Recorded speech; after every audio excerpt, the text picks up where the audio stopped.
नमस्कार दोस्तों, कैसे हैं आप सभी। आशा करता हूँ आप सब बहुत अच्छे होंगे और अपनी दिल्ली पुलिस की तैयारी बहुत अच्छे से कर रहे होंगे। तो भाई आपके पास ज़्यादा टाइम नहीं बचा क्योंकि आपका एग्ज़ाम नवंबर या दिसंबर में हो जाएगा। जो लोग पूछ रहे हैं कि एग्ज़ाम पोस्टपोन होगा या नहीं होगा, तो भाई इसके बारे में मैं कुछ नहीं कह सकता। हालांकि अगर सीजीएल का एग्ज़ाम पोस्टपोन होगा तो चांस बन जाते हैं कि दिल्ली पुलिस का एग्ज़ाम पोस्टपोन होगा, क्योंकि सारे एग्ज़ाम लगातार हैं। किसी एक खत्म होगा, दूसरा स्टार्ट होगा। तो इस हिसाब से ऐसा लग रहा है अगर सीजीएल का एग्ज़ाम पोस्टपोन होगा तो दिल्ली पुलिस का एग्ज़ाम पोस्टपोन हो सकता है। लेकिन आप ये मान के चलो कि आपका एग्जाम नवंबर दिसंबर में होगा, क्योंकि हर बार की तरह इस बार भी, क्योंकि दिल्ली पुलिस का पिछली बार भी जो नोटिफिकेशन वो सितंबर में आया था और जो एग्जाम हुआ था नवंबर और दिसंबर में हुआ था। तो इस बार भी ऐसा हो सकता है कि आपका एग्जाम नवंबर दिसंबर में हो। तो आज का वीडियो को बेसिकली ये है कि कमेंट बॉक्स में मैंने देखा कि उसमें मतलब डॉक्यूमेंट से रिलेटेड पूछ रहे थे कि मेरा डॉक्यूमेंट्स क्या है, अभी तक ये डॉक्यूमेंट्स नहीं बनवाए, ये बनवाए या ना बनवाए, लाइसेंस नहीं बनवाए, लाइसेंस कब लगता है, या का सर्टिफिकेट कौन सा लगता है। तो भाई मैं आज आपका इस वीडियो में सारे डाउट क्लियर कर दूंगा कि क्या क्या डॉक्यूमेंट्स लगेंगे, जो इम्पोर्टेंट डॉक्यूमेंट्स हैं जिनके बिना आपको बाहर भी होना पड़ सकता है। क्योंकि भाई पिछली बार ऐसा हुआ कि एक लड़के का, जिसने पिछली बार, आप जानते होंगे कि फिजिकल कितना टफ था, फिजिकल बहुत टफ था। तो एक लड़के ने अपना फिजिकल पूरा कंप्लीट कर दिया, जितना उसको फिजिकल में जो होता है running, long jump, high jump, सारा कंप्लीट हो गया। लेकिन भाई उसके पास केवल डॉक्यूमेंट्स में लाइसेंस नहीं था और उसको बाहर कर दिया। अब सोचो उसके ऊपर क्या बीत रही होगी कि मतलब भाई उसका लाइसेंस की वजह से सिलेक्शन नहीं हुआ।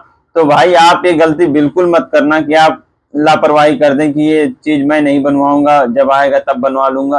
तो भाई इसमें बिल्कुल आप लापरवाही मत करना। तो भाई आज सबसे पहले मैं बात करूंगा डॉक्यूमेंट्स से रिलेटेड कि मतलब कौन कौन से डॉक्यूमेंट्स होने चाहिए आपके पास, जो इंपॉर्टेंट डॉक्यूमेंट्स हैं। और बात मैं ये भी करूंगा एनसीसी के बारे में कि एनसीसी का बेनिफिट देते हैं कि नहीं देते हैं। तो भाई अब बात करना स्टार्ट करते हैं हम कि डॉक्यूमेंट्स। तो सबसे पहले डॉक्यूमेंट्स आता है कि जैसे मान लो आप ईडब्ल्यूएस से हैं, तो आपको कौन सा डॉक्यूमेंट्स बनवाना पड़ेगा। तो भाई आप सबसे पहले ईडब्ल्यूएस से हैं तो अपना डॉक्यूमेंट जो होगा वो सेंट्रल का बनवाना, सेंट्रल का ईडब्ल्यूएस।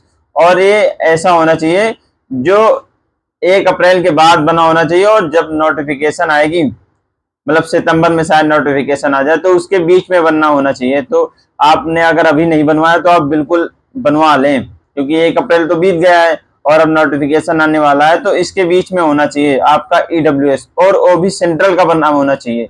तो भाई इस पे विशेष ध्यान देना, सेंट्रल का जरूर बना होना चाहिए। अगर आपके पास ईडब्ल्यूएस है और वो सेंट्रल का नहीं, तो आप भाई जर्नल में काउंट होंगे और आपको जो बेनिफिट मिलते हैं वो आपको बेनिफिट नहीं मिलेंगे। फिर दूसरा आता है ओबीसी। ओबीसी ओबीसी वीवाई, वो 3 साल पुराना चल सकता है, लेकिन अगर आपने पिछले साल या 2023 का है तो आप उसको एक बार रिन्यूअल करवा लो। और ओबी जो होगा ओबीसी, वो सेंट्रल का होगा। जैसे आप उत्तर प्रदेश में रह रहे हैं तो उसमें ऊपर तो भले ही लिखा हो अंडर द उत्तर प्रदेश या जो उत्तर प्रदेश प्रशासन, लेकिन जो अंदर लिखा होगा उसमें लिखा होगा गवर्नमेंट ऑफ इंडिया। आपके नाम के आसपास वहां पे लिखा होगा गवर्नमेंट ऑफ इंडिया। तो भाई ओबीसी में आप जरूर ध्यान देना, क्योंकि इसमें ज्यादा बच्चे छट जाते हैं कि भाई इनके पास तो सर्टिफिकेट है लेकिन ओबीसी का, वो सेंट्रल का नहीं है, इनके पास स्टेट का है, तो भाई इसमें बाहर कर देते हैं।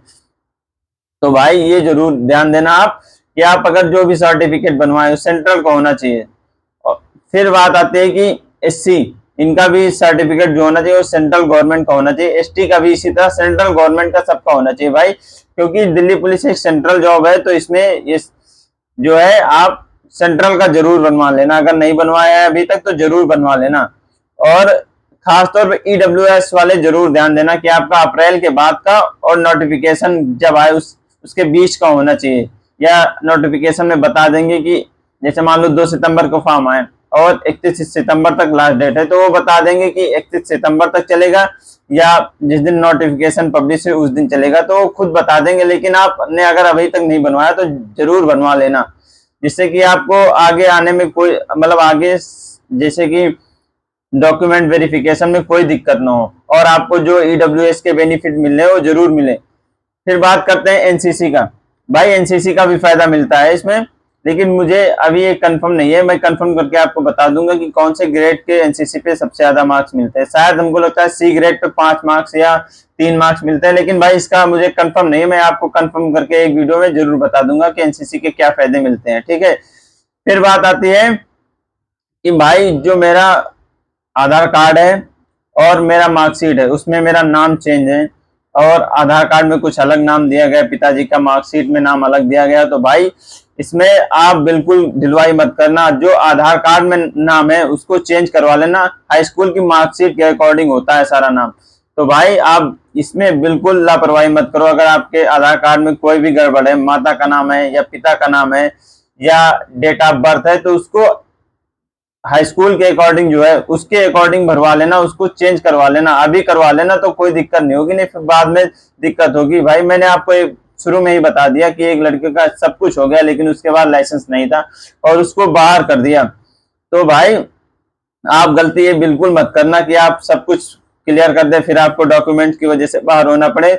ये बहुत दुखदायक रहता है, फिर आपको जिंदगी भर इस सोच में रहना पड़ता है। फिर बात आती है लाइसेंस के लिए। तो भाई लाइसेंस केवल मेल के लिए रहता है। जो मेल हैं उनके लिए LMV licence, light motor vehicle जो होगा वो लाइसेंस चल जाएगा। तो भाई अगर आपने लाइसेंस नहीं बनवाया है, आप अभी भी अप्लाई कर दो लाइसेंस का। और लाइसेंस की जरूरत कब पड़ती, तो भाई लाइसेंस की जरूरत आपको फिजिकल के टाइम, जब फिजिकल आपका हो जाएगा तब आपका लाइसेंस मांगा जाएगा तब। बाकी आपका इसमें जो फॉर्म फिलअप होता है इसमें नहीं होता है, मतलब इसमें इसका फॉर्म में नहीं भरा जाता लाइसेंस के बारे में। तो आपने अगर लाइसेंस के लिए अप्लाई नहीं किया तो भाई लाइसेंस के लिए अभी अप्लाई कर दो, जिससे कि आपका टाइम पे बन के आ जाए। और इसमें सबसे मेन इंपॉर्टेंट यही डॉक्यूमेंट्स थे सब। और भाई अगर आप कोई भी डाउट हो तो आप मुझसे पूछ लेना, लेकिन आप अपने मतलब कागज जो है, मतलब जो आपने डॉक्यूमेंट्स है, इसमें कोई किसी प्रकार की लापरवाही मत करना। क्योंकि भाई अगर आपका डॉक्यूमेंट्स की वजह से सिलेक्शन रह रहा तो भाई आपको बड़ी समस्या होगी और आप उसके लिए बहुत परेशान रहेंगे। और हाँ भाई, कई सारे लोगों का ये डाउट रह रहा होगा कि भाई डिजी लॉकर चलता है कि नहीं। तो हाँ भाई, डिजी लॉकर से हो जाता है। मेरा एक दोस्त था, तो भाई उसका फिजिकल हो गया और उसका भाई ऐसा हुआ कि उसके पास लाइसेंस नहीं था। अब भाई वो वहां बैठा, अब उससे लाइसेंस मांगे तो उसने बोल दिया कि भाई उसने बोल दिया कि मेरे पास लाइसेंस नहीं है। तो उसने ये बोला कि मेरे पास जो है डिजी लॉकर वाला लाइसेंस है। और मतलब उसकी किस्मत इतनी तेज है कि भाई उसी दिन उसका डिजी लॉकर पे लाइसेंस आया था और उसका सिलेक्शन हो गया। तो भाई बिल्कुल भी लापरवाही मत करना डॉक्यूमेंट्स के मामले में, बिल्कुल भी लापरवाही मत करना। क्योंकि अगर आप कंपटीशन निकाल देते हैं, मतलब सीबीटी निकाल देते हैं, फिजिकल निकाल देते हैं, लेकिन अगर आप डॉक्यूमेंट्स की वजह से रह जाते हैं तो भाई इसका दर्द बहुत ज्यादा पीड़ादायक होगा।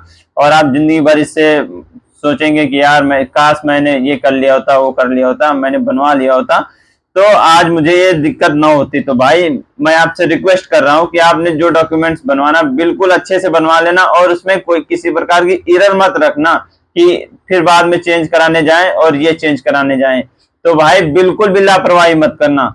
और एक खास बात यह है कि भाई अपना आधार कार्ड हाई स्कूल की मार्कशीट के अकॉर्डिंग करवा लेना, जिससे कि आपको कोई दिक्कत ना हो। क्योंकि जो मेन है हाई स्कूल की मार्कशीट के अकॉर्डिंग ही सारा चीज चेक होता है। तो अपना जो भी है ये अच्छे से करवा लेना। आशा करता हूँ आपको वीडियो अच्छी लगी होगी। और अगर आपको इस वीडियो से कोई हेल्प मिल रही है, अगर हेल्पफुल है, तो आप कमेंट बॉक्स में जरूर बताना। क्योंकि आपका जो कमेंट आता है उससे मुझे मोटिवेशन मिलता है और मैं आगे एक वीडियो बनाता हूँ। तो आशा करता हूँ आपको बहुत अच्छी लगी हो वीडियो। और अगर वीडियो अच्छी लगी होगी तो लाइक करना, शेयर करना और सब्सक्राइब करना। Thank you.